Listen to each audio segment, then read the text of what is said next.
Splinter Cell is back.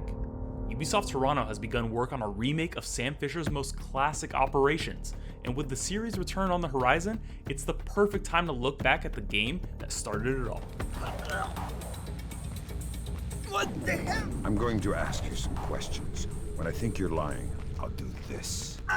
Who do you work for? Splinter Cell launched back in 2002, a time when Ubisoft was best known as the company that made Rayman, a bright and colorful platformer. Splinter Cell was not that. It was a dark and serious stealth action game that favored slow, methodical movements over frantic action. And no one was quite sure how fans would react. Maybe it's better if I didn't see anything. To find out more about the development of that first game and the lasting effects it had, we spoke to some of the folks that helped launch the original Splinter Cell and some that are helping to bring it back.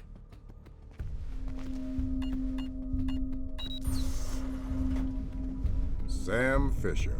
I can't believe you beat me here. I like to be early. Very first time we really understood that we had a hit in our hands is, I guess, when we were talking to Microsoft. Like, we had that feeling, that gut feeling, but it wasn't validated by anything, and we never had a hit before at Ubisoft, like not a big one like that. When Microsoft came to us and looked at it, they knew also something was up, and they were considering it for their E3 showcase at the time for showing off the Xbox. And it was super scary for us because we're like, how are people going to react? We don't know because it's very dark. Is it going to come through nicely on the screen? Is it going to show off its colors?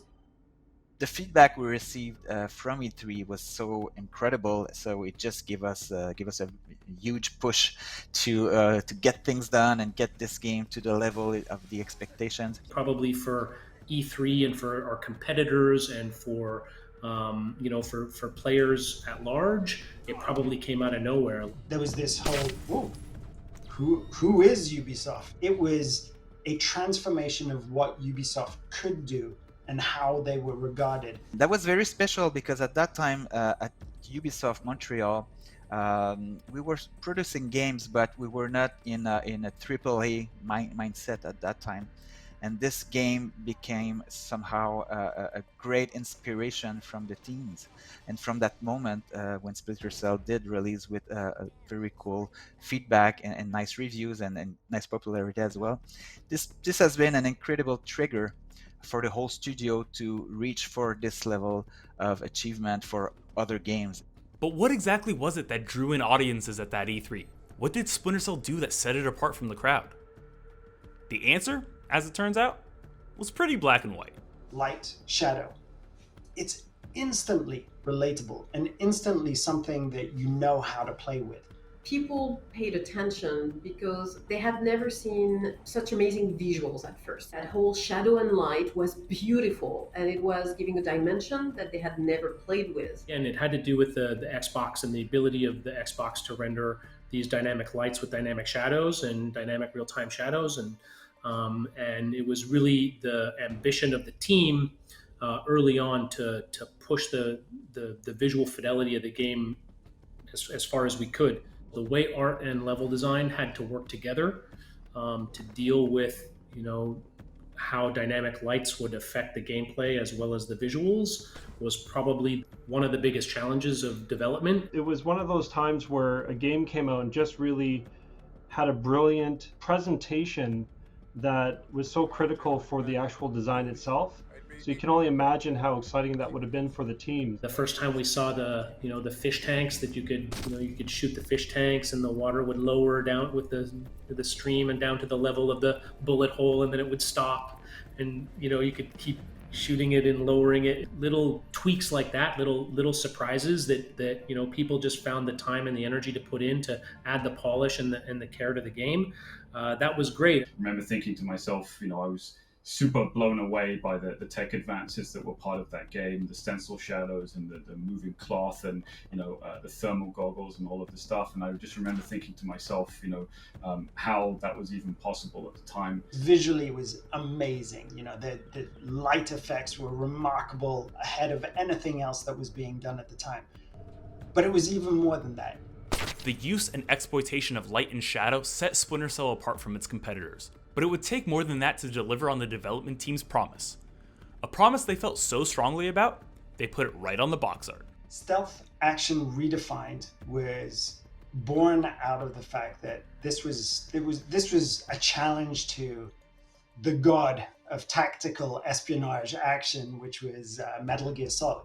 It was really the mission that Splinter Cell set out for itself. It was, okay, if we're going to take espionage, if we're going to take stealth action, how are we going to position that in a way that fits the Tom Clancy brand values as well? We had Rainbow Six. Redstone was working on Ghost Recon.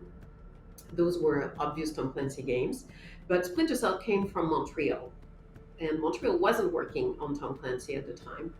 And when we looked at it, we looked at the fantasy, we looked at the realism and the techno-thriller aspect of it. We figured that would perfectly fit under Tom Clancy. Back then, there was a lot of, a lot of games that were very kind of heavy on just shoot, kill, be done. That's how you get through these situations.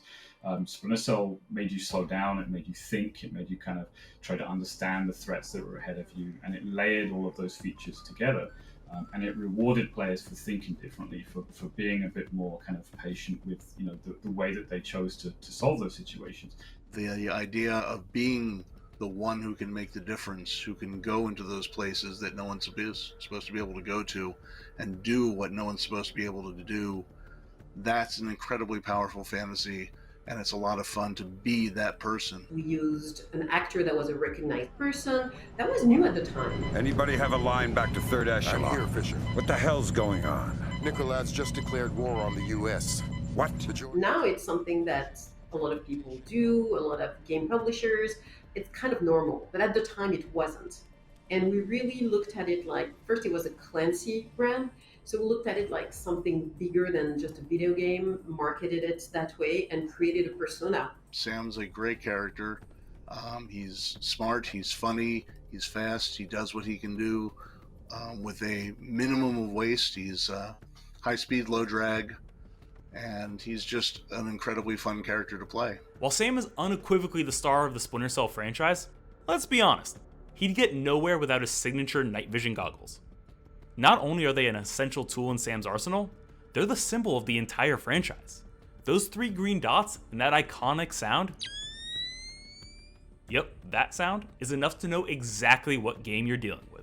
The sound came in very late, and I think that we didn't realize how important and valuable it was until someone said, we really got to have a much more iconic sound in here somewhere. And it had this kind of very military feel to it. We were trying to create something that felt very realistic and modern, and just because of the speed at which technology moves, it kind of became its own thing in time, and it adhered to sort of the genuineness of it and kind of stuck.